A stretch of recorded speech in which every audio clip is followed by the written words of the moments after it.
ইয়া ওয়াইলাহা আইনা ইয়াযহাবুনা বিহা, ওখানে আমাকে নিয়েন না, ওখানে আমি যাইতে চাই না। এ কথা আমরা কেউ শুনতে পারি? কেউ শুনতে পারি না। আল্লাহর নবী সাল্লাল্লাহু আলাইহি ওয়াসাল্লাম শেষে বলছেন,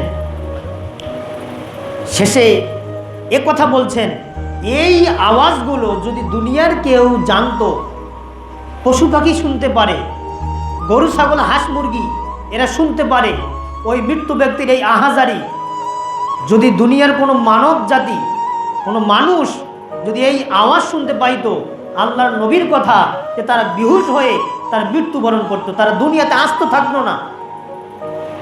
এ কথা মানুষ ব্যতিরিকে সকল যারা গরু ছাগল হাঁস মুরগি যত প্রাণী আছে মানুষ বাদ দিয়ে সকলে শুনতে পায়।